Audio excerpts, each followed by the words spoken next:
What's up, guys? Anthony Moeglin here with another quick game episode on the Ohio State Buckeyes on SI YouTube channel.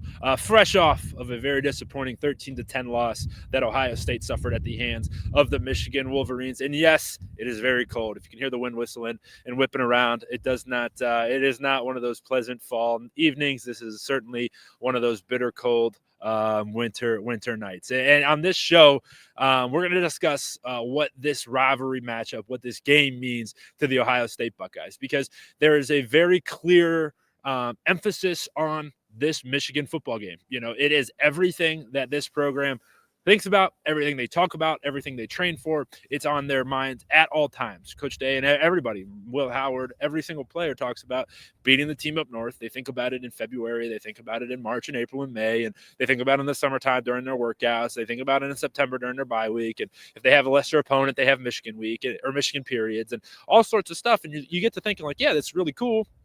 They cross out M's. Like I'm looking around here, the letter M is crossed out everywhere it's seen inside of Ohio Stadium. And yeah, that's all fine and good and fun and all that stuff.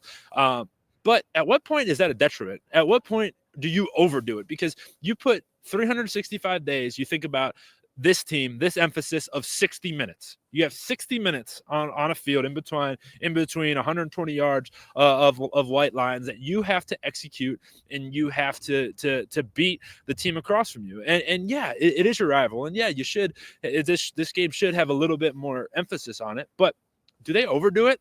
I think they do. You know, I think back to a couple points in this game where it's in the first quarter, the second quarter, maybe first half for sure. Will Howard goes down. He takes a big hit. On third down. He's trying to run to go get the first down. Takes a big hit. Has to come out of the game. Goes into the tent. Devin Brown comes in, and they get into this like tush-push looking formation. And instead, it's Travion is to Devin Brown's left and Quinshon's to Devin Brown's right. And instead of sneaking forward, I love the play.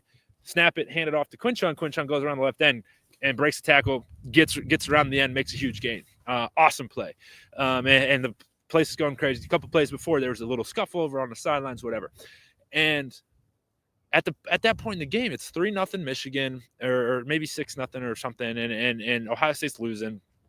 And you're sitting there, the crowd starts getting excited, and then the players, all of them, everybody on the sideline, everybody on the field, start like pumping up the crowd. And then Michigan calls a timeout, and everyone's like doing this pump-up thing, like, hey, we're getting like excited and getting going. And yeah, well, that's all fine and good.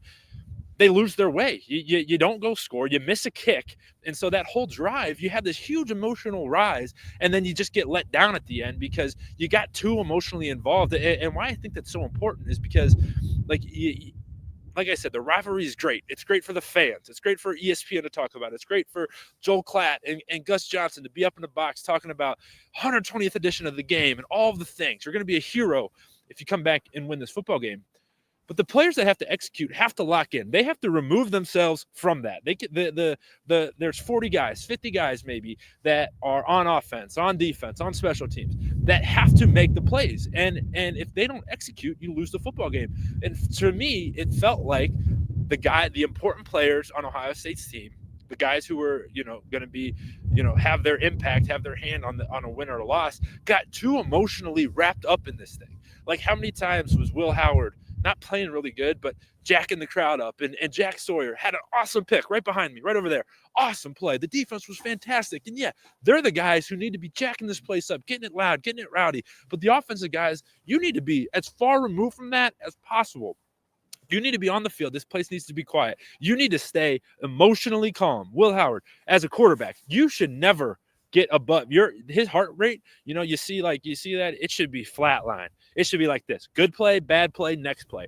That's how you have to be. You can't be, oh my God, I just made a great play, or oh my God, I threw a pick, oh my God, this, oh my God, that. They got too emotionally wrapped up in the game, and the result of that, you lose to a team that you're 23.5-point favorites in. You're 23.5 point. The game started, they were 19-point favorites, and you lose that game outright. I thought it was just incredibly disappointing. And then the capper of it is the fight that happened at the end. I talked about another video.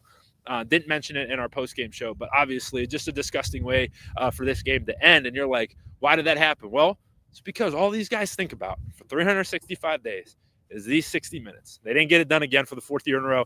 And a lot, there needs to be a lot of looking into a mirror inside that Woody Hayes facility, inside that locker room, because, this is a game that got away from Ohio State. and they emotionally let it get away from them, and the result of it was pretty nasty. So Buckeyes lose 13-10 to Michigan for the 4th year in a row. Now they're the future of their season. I don't know. What is it? What is it going to be? You don't know.